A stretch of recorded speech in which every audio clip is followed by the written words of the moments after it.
Live pictures as we come on the air tonight, 7 p.m. Eastern in Detroit. President Biden late again, about an hour late for his speech in the key swing state, trying to shore up support.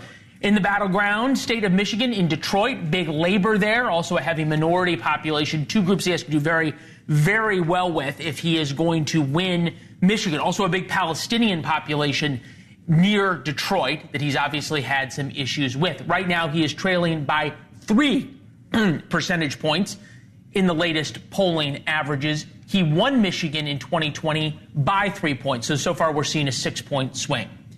Every event for the president is another chance for him to squash the mutiny within the Democratic Party.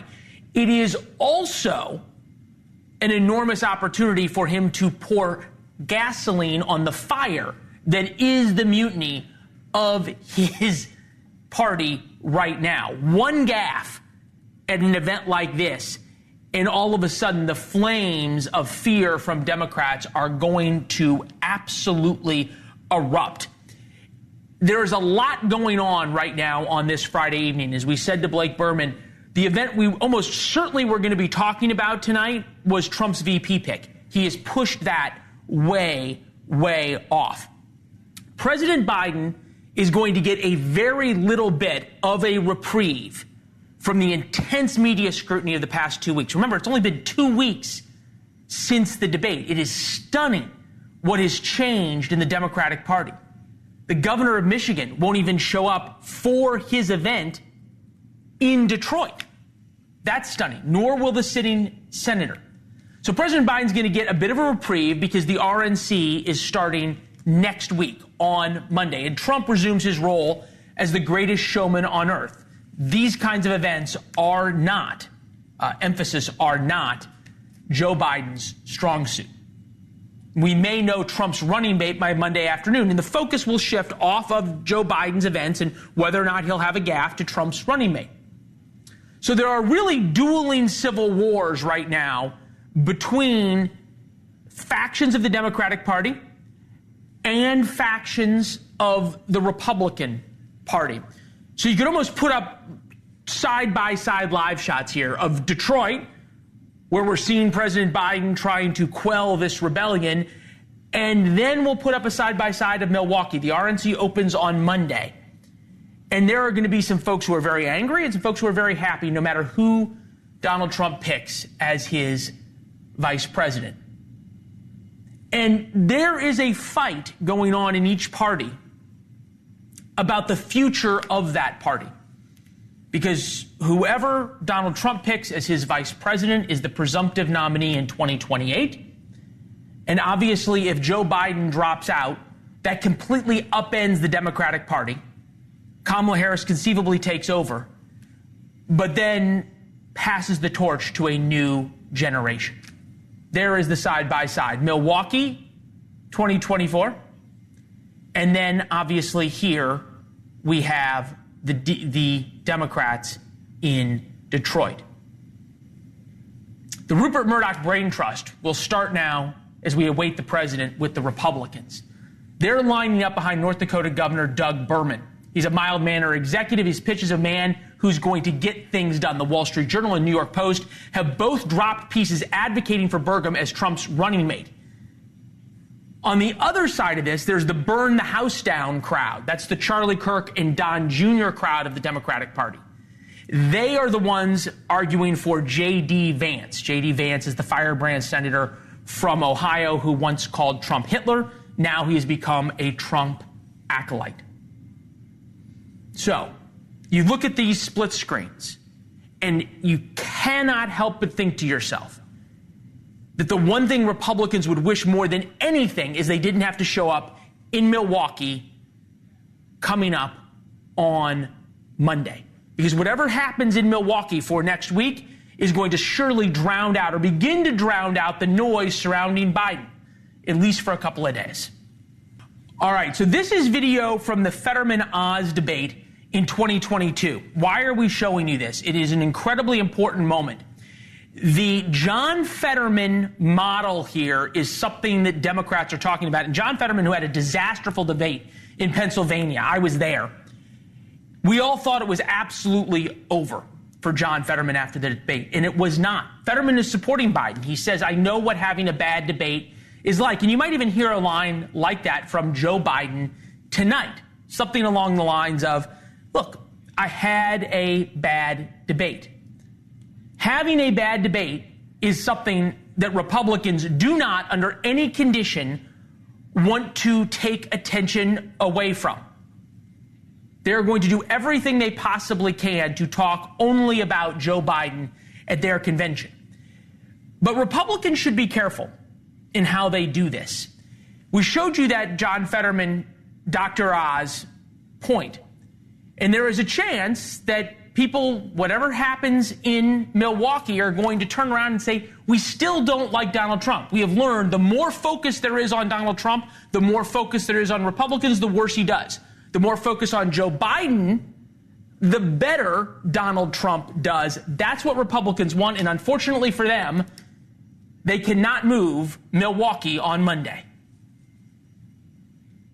Florida Congressman Carlos Jimenez is with us, member of the Armed Services Committee, Homeland Security Committees in beautiful Miami, Florida, before the convention in Milwaukee. Congressman, good to see you. Is there any Republicans who are saying, boy, if only we could move the convention a couple of weeks and let Biden and the focus on Biden's problems continue?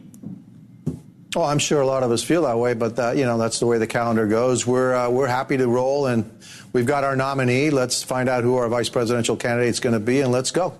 And and the Democrats' problems aren't going to go away because we're having a convention. Well, fair enough. And we're all talking about how the networks that have spent millions of dollars to build out their studios inside the arena in Milwaukee are going to be sitting there talking about whatever's happening back in Washington. You mentioned the vice president, which I think is where we will head. Every vice president brings something, right? You think Barack Obama, he needed Joe Biden for national security. That's what he brought. Paul Ryan to Mitt Romney was about a youthful look at things. Then you think about Mike Pence, brought the evangelical vote and traditional conservatives to Donald Trump. Kamala Harris, obvious pick and why for Joe Biden. What does Donald Trump need his vice president to do this time around?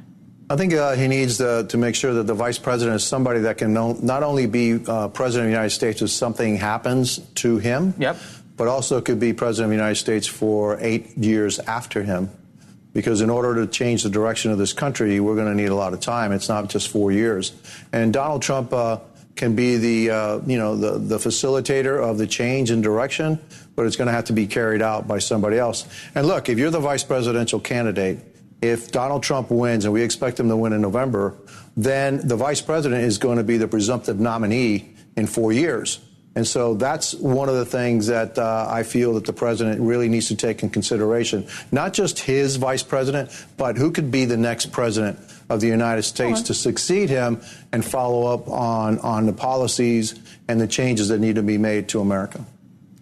You think about the groups, various groups, millennials in the Rust Belt, who somebody like J.D. Vance appeals to.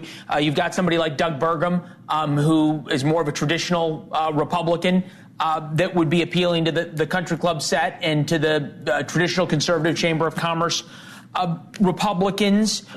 Who on this list do you think best has the chance of being a successful presidential nominee in 2028? I think Marco Rubio. That'd be my choice, and I'll tell you why. Marco Rubio will open and make our tent bigger. He would be the first Latino vice president. He speaks Spanish. He can again broaden that base, and we're seeing more and more Hispanics flipping to the GOP. Ronald Reagan said some time ago that Hispanics, Latinos are actually Republicans. They just don't know it yet. Well, they're starting to figure out they're Republicans. And so that would be my choice. And he's got all the experience in the Senate. He's been there for 14 years. So he has the experience. He knows how to navigate Washington. Very articulate, very charismatic. And I think that he would be the right choice. I'm not making the choices, but if I were President Trump, I'd be choosing Marco Rubio. Look, I admire a member of the Republican caucus who will actually speak out on this and lay down a marker. So we appreciate you coming on. And the DDHQ poll, I thought, which we just had up, is pretty interesting. The American people agree with you. Who is best suited to help Trump win in November? Nikki Haley is slightly ahead, 16%. She's not been invited to the convention, we're told. So Marco Rubio at 12% is number 2. Interestingly enough, there is this from Hugh Hewitt. If real Donald Trump selects a good old-fashioned conservative Republican who's eloquent and smart, he is going back to the Oval. But if he goes for a startling, unnerving surprise pick or a Veep who turns out to have flaws, he will take a formidable lead and squander it.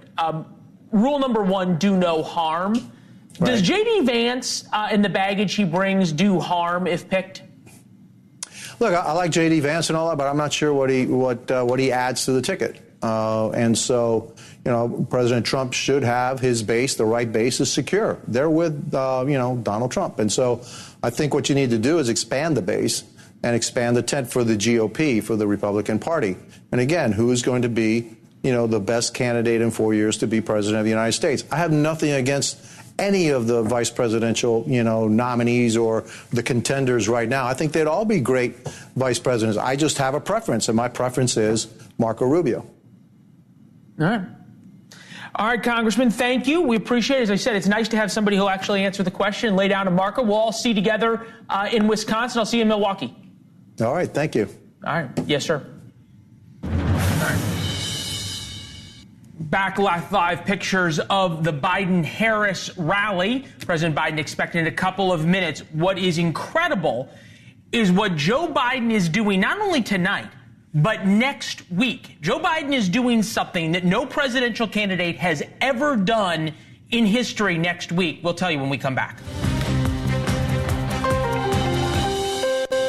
Welcome back. We're now just about, hopefully, a couple of minutes away from Joe Biden's first campaign event after his press conference. Put live pictures up of Detroit, where he is now out on the road. He told voters a couple of minutes ago that I am okay, I'm ready. He said that to folks in a diner that he dropped by. He's now about an hour late for an event. The past 2 weeks have exposed that the Biden White House and his campaign, Democrats in general, were not prepared for defensive combat. They've been used to being on the offense the past 9 years. Now we're on the defense. And now they are preparing the counterattack. The counterattack comes starting Monday. Joe Biden is walking out here. Normally, this would be the last event before he would take a week off because the Republicans are having their convention. But no, we're going to have events on Monday in Texas, and Joe Biden will have an event on Tuesday in Las Vegas, another battleground state. Campaigning during the other side's convention is something that never happened. You see the fake little jog out there for a minute. He'll go by and greet supporters in the back. Teleprompter is set up for him. We'll listen in the introduction, see if there's any news, but I want to bring in former advisor to Hillary Clinton, Philippe Reines. Philippe, I'm going to cut you off if President Biden starts talking. Real quick, what do you make of this, I think you can call it unprecedented move, of campaigning during the other side's convention?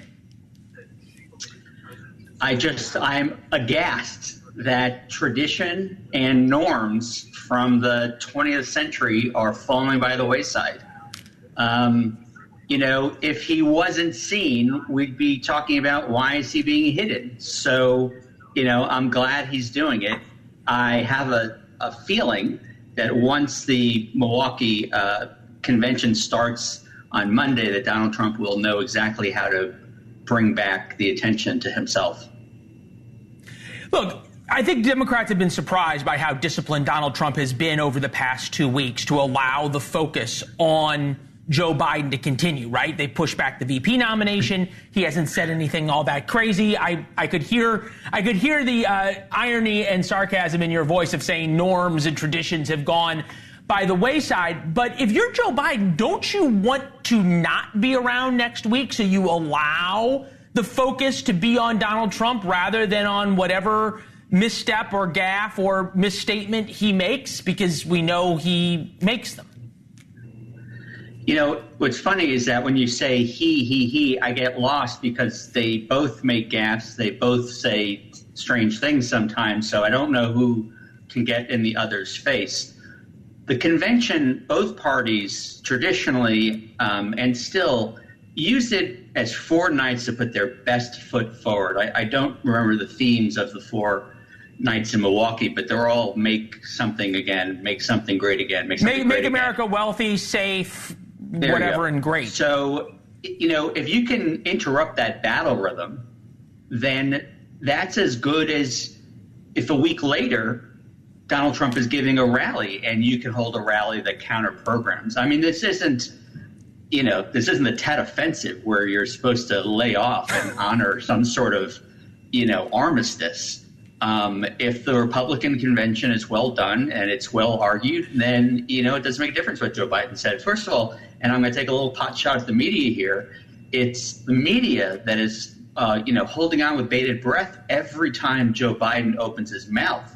So the media is what's making it possible for the Biden campaign to so easily disrupt the Trump campaign, although I really don't think that's what they're doing. The calendar just happens to work out that way. And look, come Monday, we actually don't know what the Biden campaign will be doing. I hope, frankly, well, we do know they're in Austin. They're in Austin, Texas on Monday, and they're in Las Vegas, Nevada on Tuesday. I don't know what the rest of the week looks like. Chris Hahn is also with us, the host of the Aggressive Progressive. And Chris, I'm going to interrupt you as soon as the president starts talking. Normally, the person who would be introducing the president of the United States would be the governor of the state of Michigan, a Democrat named Gretchen Whitmer. She's not there. Yeah. Nor is the state's senator, Democratic senator, nor is the Democratic candidate for Senate there. Somehow all of these people, Democrats in their state, a swing state, are too busy when the president of the United States shows up to town. What do you make of that? I think that says it all, right? I think that the Democratic Party has a real problem on its hands, and they've got to figure it out. And frankly, the only person who could truly figure out is Joe Biden. And I question whether or not the facts are getting to him. Unfortunately, there is a segment of the Democratic Party that wants to ignore what's right in front of their face. That 74% of voters are concerned about the president, not because of his policies, not because of anything he's done. I think he's been a great president. But because they are not sure that he can make it through another 4 years in the White House. And I think that concern has not fully been addressed. I think he did better yesterday. I think he's been fine in his appearances. But clearly, people are concerned about what's going to happen next. That's why we're all waiting with bated breath about every move he makes. I do not think it's sustainable. And I think that voices that are saying this in the Democratic Party need to be heard. And they need not be ostracized by our brothers and sisters in the Democratic Party, because it's a real problem, and it could lead to a disaster in November if it's not addressed. I think within the next week. I think that President Biden on... Yeah, Philippe, real quick. President Biden in the overflow room, he met with some supporters in another room, said recent polls show us winning. No, they don't. They show a vast slide in Joe Biden's poll numbers since the debate. It's a few points. A few points is what's going to decide this election. And I think Hahn makes a good point, as much as it pains me to say that Joe Biden may not be getting the right information, to the point that MSNBC, Rachel Maddow last night, fact-checked Joe Biden and said what he is saying about the polling just isn't true. Axios now reports the inner circle around Joe Biden's condensing. You were as close as you get to a presidential candidate. Does Joe Biden have the team of rivals around him that he needs just to tell him the truth? I mean, I know some of them, and I know, I worked with some of them. I don't think that they weren't people who hid information. I mean, I know that I didn't enjoy giving bad news or bad polls, but that's part of what you have to do if you really care about the person and the things you're working for. But I would say, I assumed he was talking about national polling. All right, Philippe, I'm going to interrupt you and turn it over to the president. Here we go. Well, I tell you what, Well, thank you. I love you back. Look, I'm not going home unless I get one sign, and that is Motown is Joetown, and it is.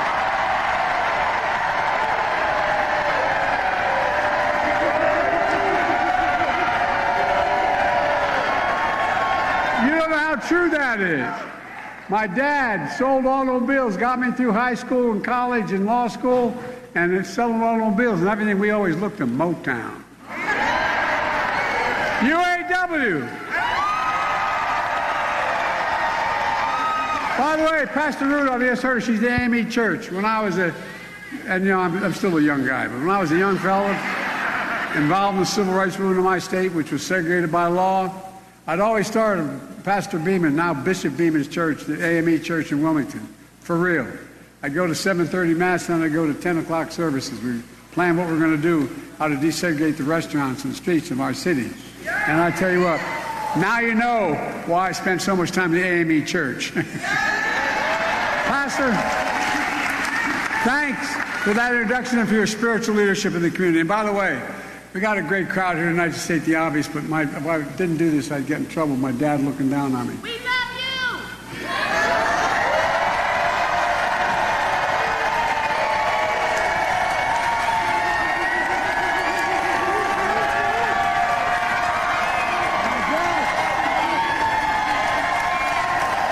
My dad would give me hell if I didn't turn and say, "Excuse my back, I apologize." Look, folks, members of Congress, Debbie,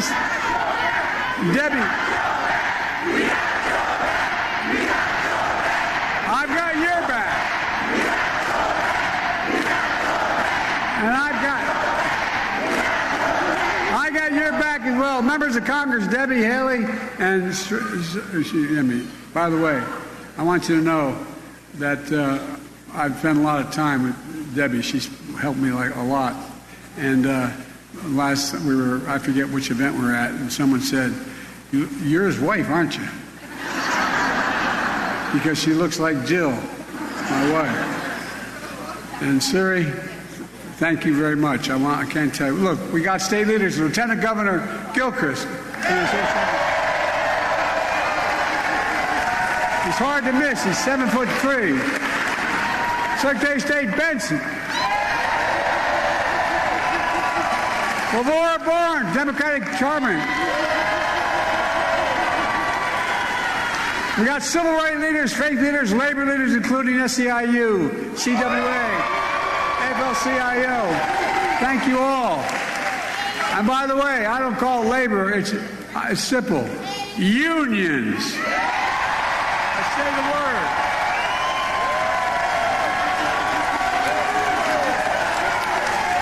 I can't tell you how much this means to me. I really mean it. Thank you, thank you, thank you, thank you. And folks, look, I'm here for one reason. Kamala and I won Michigan in 2020 because of you, and we're going to win it again in 2024.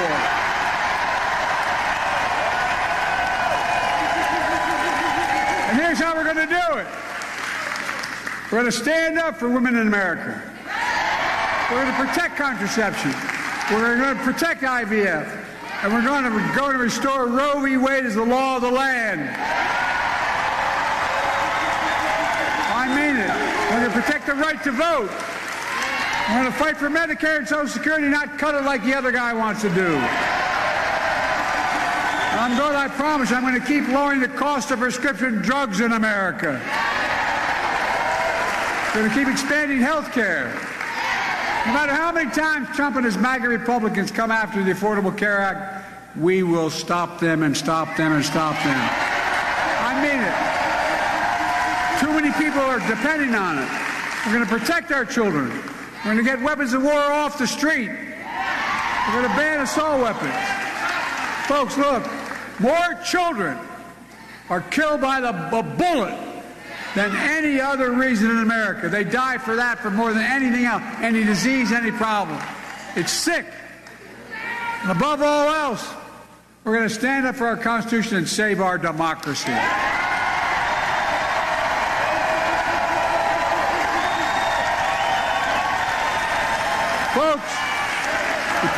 notice there's a lot of speculation lately. What's Joe Biden going to do? Is he going to stay in the race? Is he going to drop out? Here's my answer. I am running, and we're going to win. I'm not going to change that. In fact,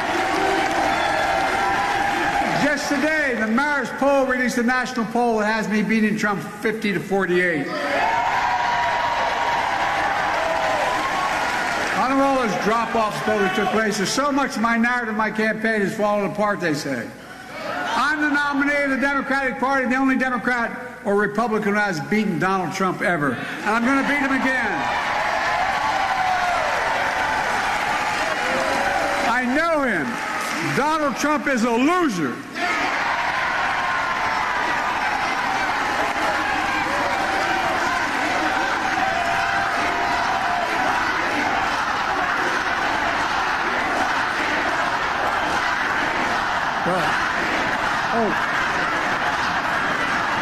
Folks, I'm the nominee of this party because 14 million Democrats like you voted for me in the primaries. You made me the nominee, no one else, not the press, not the pundits, not the insiders, not donors. You, the voters, you decided, no one else, and I'm not going anywhere. I learned a long time ago that when you get knocked down, you get back up. I've led this nation from the depths of the pandemic to the strongest economy literally in the world. And we're not done yet. We're not done yet. I have to finish the job and do what that's what we're going to do. Folks, let me tell you something about Donald Trump and his friends down in Mar-a-Lago. Wall Street didn't build this country. You did, the working people, and the middle class built this country. And unions built the middle class. That's a fact. That's a fact. Folks, I'm proud to say I'm the first and only president in American history to walk a picket line.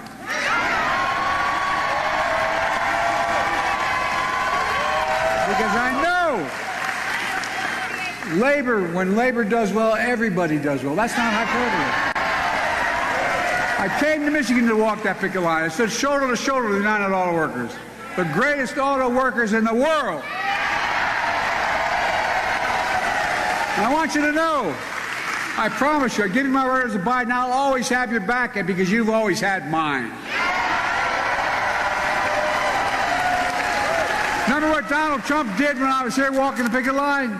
He gave a speech at a non-union shop. So when Trump comes here to tell you how great he is for the auto industry, remember this. When Trump was president, we lost 86,000 jobs in unions. And I created 275,000 auto jobs in America. In fact, what's been true in the auto industry is true all over America. Since I became president, we've created nearly 16 million new jobs nationwide.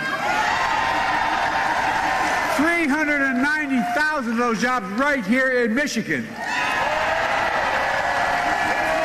We created 800,000 manufacturing jobs nationwide, including 24,000 in Michigan. Unemployment is down to 4%, record lows for more than 2 years. Historic low unemployment for Hispanics, Black, Asian Americans, including here in Michigan. Look, just yesterday, it was reported because of my economic plan, inflation is down again. Overall prices fell last month. Core inflation is as low as it's been in 3 years.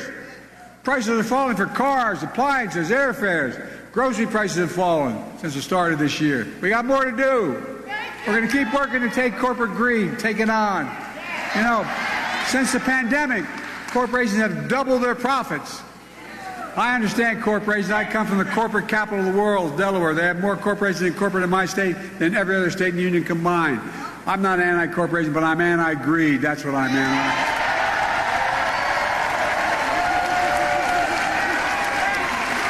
Meanwhile, Donald Trump, other than riding around in his golf cart filling out a scorecard before he hits the ball,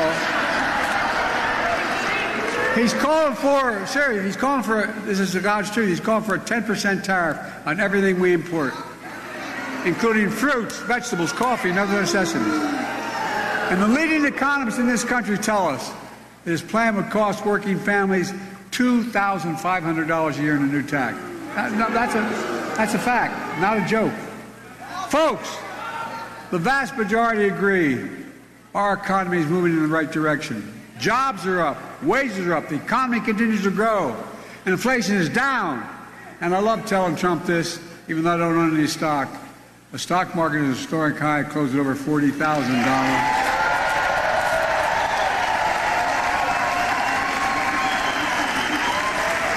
People are getting a little worried that so many moderate and mainstream Republican, well, not all Republican, mainstream economists support me.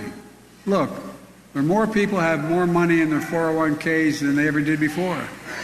But folks, you don't have to take my word for it. 16 Nobel laureates in economics agree. Under my economic plan, they say we're going to continue to grow and keep inflation down. They say that Trump's plan would put the economy in a recession. There's 16 Nobel laureates last week say it put us in a recession and inflation would soar. Folks, look. In fact, I guess I should worry, but the new Wall Street Journal survey of economists says inflation will be worse under Trump. That's the Wall Street Journal. Great paper, usually not supportive of me.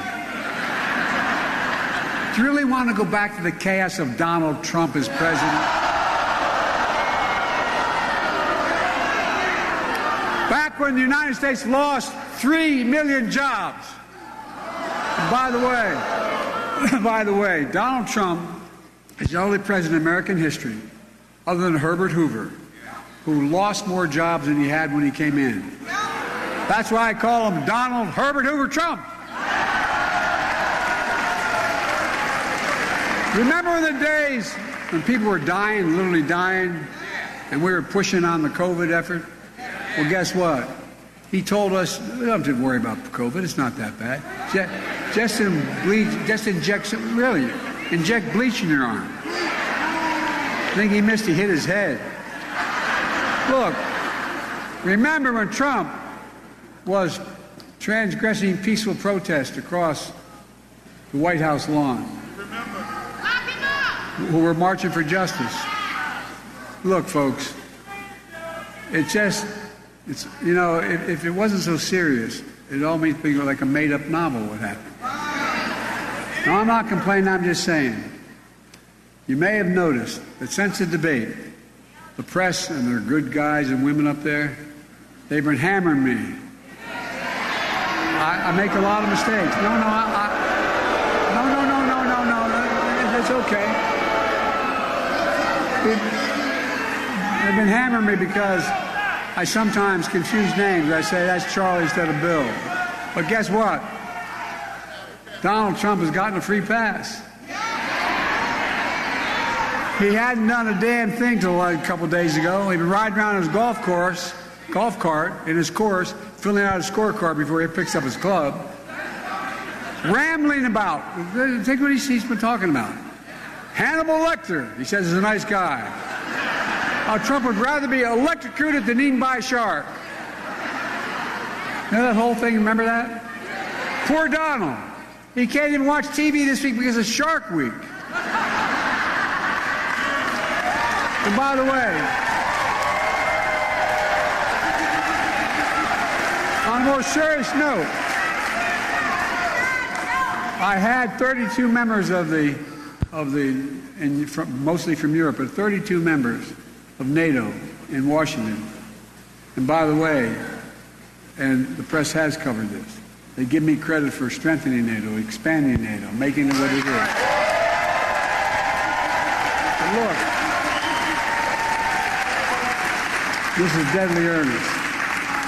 When that butcher, Putin, who I know have known for a long time, when he invaded Ukraine, here's what Trump said. I'm not making this up either.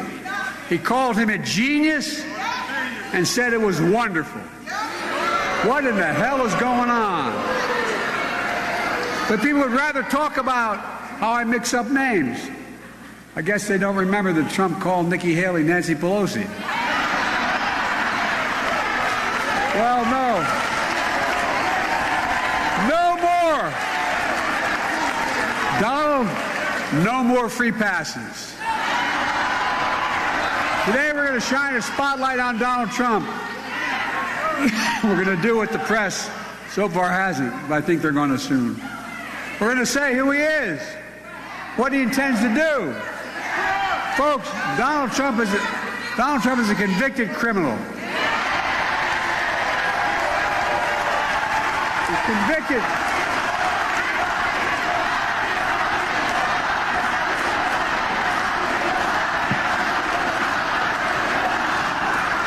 He was convicted by a jury of his peers of 34 felonies for paying hush money to a porn star and hiding from voters in 2016. Donald Trump was found liable for sexual assault by a judge who told us not to be fooled by Trump's brushing it off. Here's what the judge wrote, quote, the judge in that case wrote, Mr. Trump attempt to minimize sexual abuse, finding it frivolous. Mr. Trump raped her. No, Mr. Judge's language, not mine. He raped her, as many people understand the word rape. Folks, Donald Trump is a business fraud. He lost his license to do business in New York State. Been fined over $400 million for giving false information to banks. And he's still facing charge for mishandling classified information, which is a criminal offense. He's still facing charge for his role in January 6th trying to overthrow the outcome of the 2020 election. He's still facing charges in Georgia for election interference. Remember his phone call? I just need 11,780 votes. Name me another president who's done any of that. Look, if you want to know how bad a businessman Trump really is, just think about this. He inherited millions of dollars only to squander it. He's filed bankruptcy 6 times. He even went bankrupt running a casino. I didn't think that was possible. Doesn't the House always win at a casino? Most importantly, and I mean this from the bottom of my heart, Trump is a threat to this nation. He led a violent mob on January 6th to overturn the 2020 election. To hold on to power. The election I won by 7 million votes. Folks, by the way, he made these claims about stealing the election. Guess what? What happened was,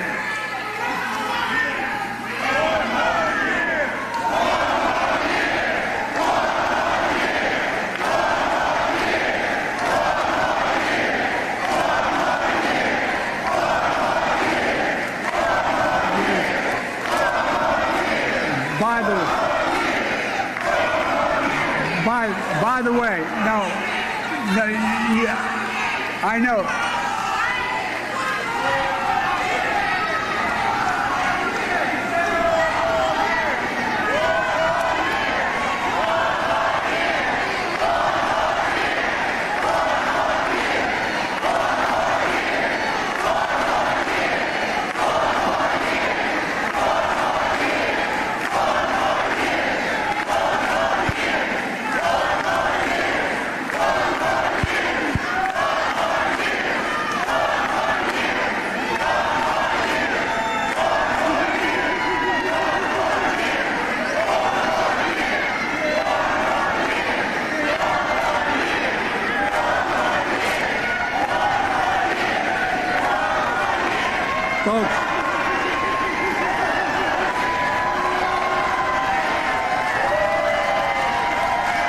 Folks,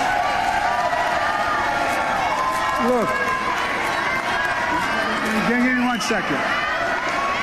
Folks, look, I understand her passion. I understand her passion.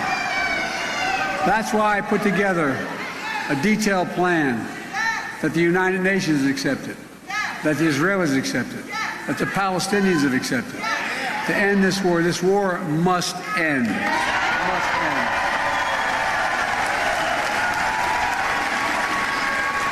Well, look, we saw with our own eyes, we saw how he sent thousands of people to attack the Capitol, Trump.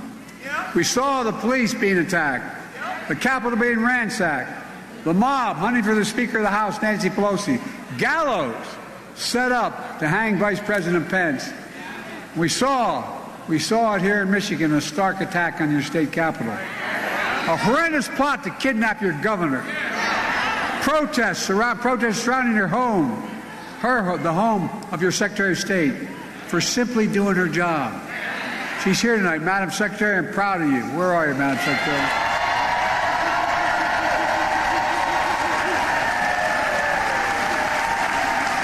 That's why I bestowed on the Secretary the Presidential Citizens Medal, one of the nation's highest honors in defense of democracy. Folks, and now Trump wants to pardon those January 6th insurrectionists. It's outrageous. It's wrong. And I will never let it happen.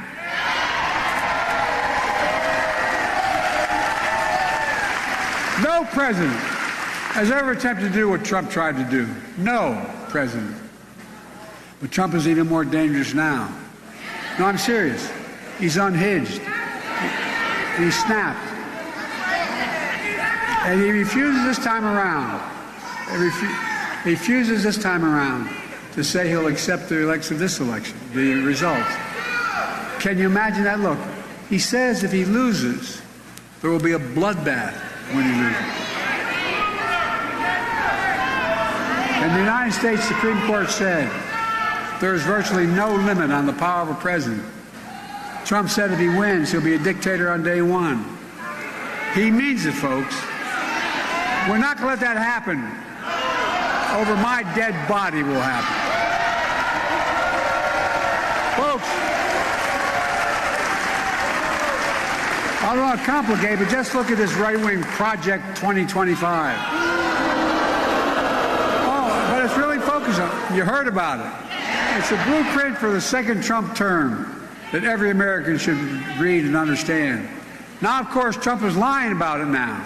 He tries to distance himself, just like he's trying to distance himself from overturning Roe v. Wade, because he knows how toxic it is. But we're not going to let that happen.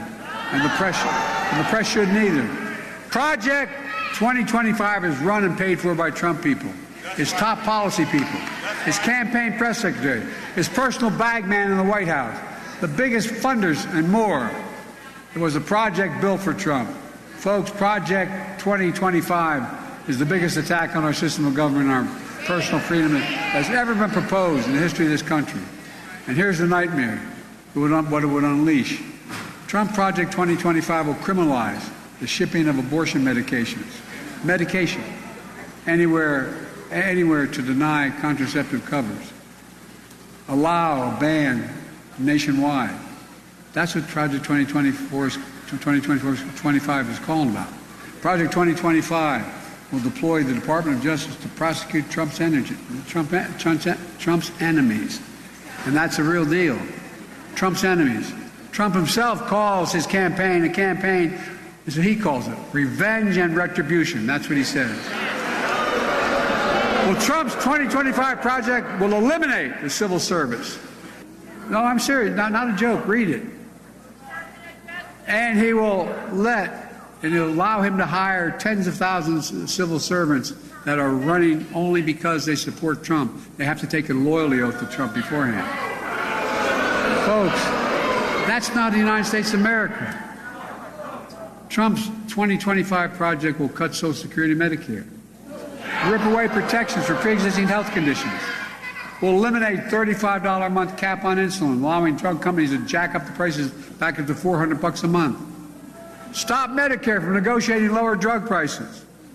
And by the way, I got criticized for taking on taking on the drug companies, the pharma, for that. Well, it's not damn right, it's all right. But by the way, you know what it did? When I won It cut the federal budget by $160 billion.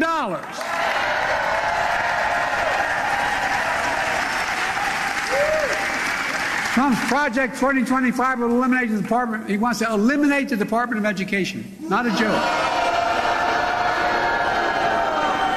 He wants to cut school lunch programs. I know this almost sounds like a joke, but it's real.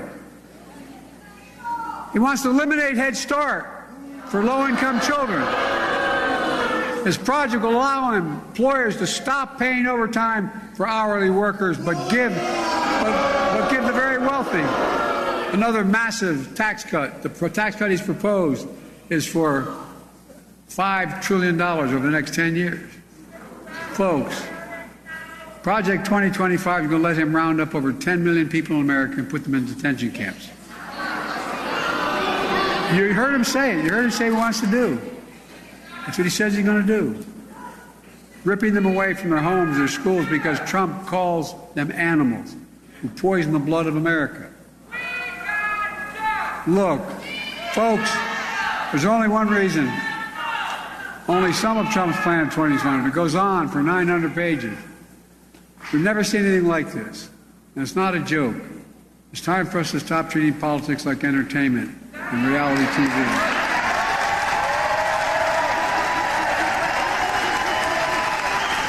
Another 4 years with Donald Trump is deadly serious. Deadly serious. His proposals are deadly serious. America needs to wake up and realize that Trump and his mega republic is what they're trying to do. We're going to join them, we're going to engage them, and we're going to stop them.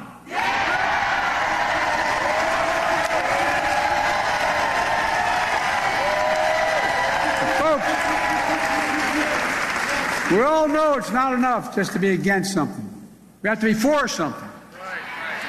So today I'm going to start by laying out the first 100 days of my second term. And here it is. The first bill I'm going to introduce will restore Roe v. Wade to make it the law of the land.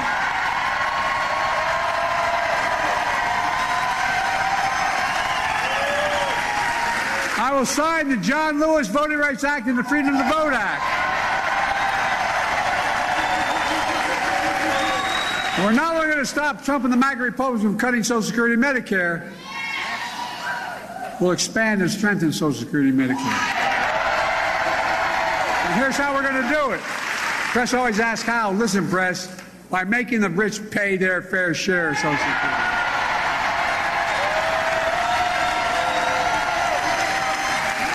And we're going to end medical debt. By that I mean we've already made sure medical debt can no longer be put on your credit report. We can wipe out medical debt for pennies on the dollar. We're going to raise the federal minimum wage. We're going to pass the PRO Act, ending union busting once and for all.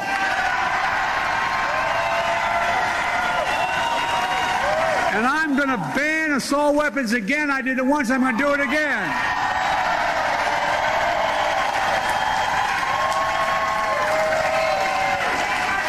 We're going to keep leading the world. We are on climate and clean energy. When I signed the American Rescue Plan, the law expanded child care tax credit to cut child poverty in half in America, and it did. Republicans let it expire. I'm going to make child care tax cut permanent. And by the way, it increases economic growth, doesn't increase the deficit. People can work when you have child. No, I'm serious. That's the deal. We capped the cost of insulin for seniors at $35, totaling cost. And no senior beginning on 2025 is going to have to pay more than $2,000 a year for all their prescription drugs, including cancer drugs that are $10,000, $12,000, $14,000 a year. And my second term, here's what I'm going to do. I'm going to make that same plan available for every single American.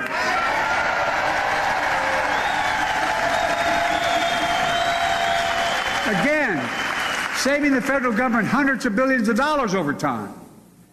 We're going to make housing more affordable. That means taking on corporate greed and getting the rents down. We're going to build 2 million housing units and cap rent increases at 5% a year so corporate landlords can no longer gouge everyone like they're doing.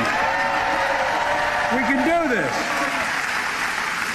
We're going to end Trump's tax cuts for the very wealthy and the corporations to make the tax code fair. I kept my commitment. I think a lot of you thought, why is Biden doing what he said? Which is, no one making less than $400,000 will pay a penny more in federal taxes. I don't know many people making $400,000. In my neighborhood, no one did. But I wanted to be clear that I wasn't going to be taxing anyone who was a working man or anything close to it. But here's what we're going to do. We're going to make billionaires, we have 1,000 in America since the pandemic, pay a minimum tax of 25%. You know what? By the way, you know what they pay now? A billionaire's federal tax is 8.2%. Not a joke. I'm not making this up. Because no billionaire should pay a lower tax rate than a teacher, a firefighter, a nurse. It's ridiculous. That one thing alone would generate $500 billion in revenue over the next 10 years. Allowing us to do more for child care, elder care, bring down federal deficits, do so much more. We're going to continue to secure the southern border. Look, after Trump killed the bipartisan effort we put together that a lot of Republicans supported as well, he got on the phone and he called all his friends because he said, if in fact you vote for it, it's going to be a win for Biden and a loss for me, so don't do it. Well, the Republican Party, I have to admit to you, I was a little surprised. The Republican Party walked away from it. So that's when I took executive action. I said, and since I did, the border encounters have gone down over 50%. And we're going to keep it going down, fixing our legal immigration, creating pathways for citizens, for dreamers. I made it clear there are over 500,000 spouses in America, married to Americans, who don't have a green card. After 10 years here, they're now going to get their green card. Folks, the days of failed trickle-down economics are over. My first 100 days of the second term is going to continue to be all about working people in this nation. Unlike Donald Trump, I don't work for big oil. I don't work for big pharma. I don't work for the National Rifle Association. I work for you, the American people.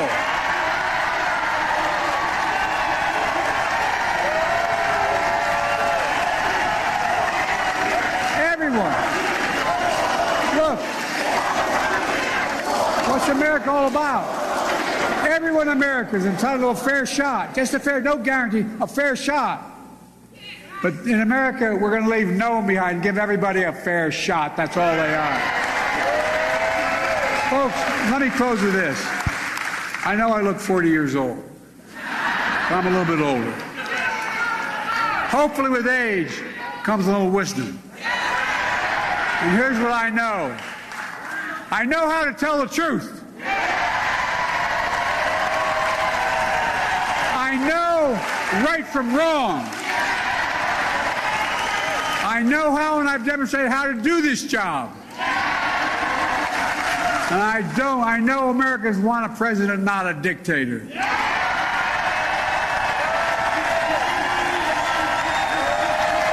I also know no self-respecting American president would ever be Putin's puppy like this guy is. That's what he is. You know, Americans want to protect their freedoms, not give them up. I know what America stands for. We stand for the proposition that all people are created equal and deserve an equal. We've never fully lived up to it. We've never walked away from it, though. And I'll be damned if I'm going to let Donald Trump walk this nation from it. Folks, this race is about your family. It's about your freedom. It's about democracy. Are you with me? Are we going to stop Donald Trump? Let's get this done. Let's remember who we are. We are the United States of America, and there's nothing beyond our capacity when we do it together. bless you all. This is the new Joe Biden and the new Joe Biden Trump speech going heavily after Donald Trump, saying, I'm running, I'm going to win, and I'm not going to change that. About 40 minutes, 75-25 attacking Donald Trump, 25% of what he will do. If Joe Biden ends up winning re-election, we will all look back on tonight, the Friday before the Republican National Convention, and say it happened. Tonight is when the comeback kid began his ascension. Very different performance than what everybody who was watching tonight thought they would get. And he will be on the road during the RNC, as will we. I'll see you from Milwaukee on Monday. Here's Chris.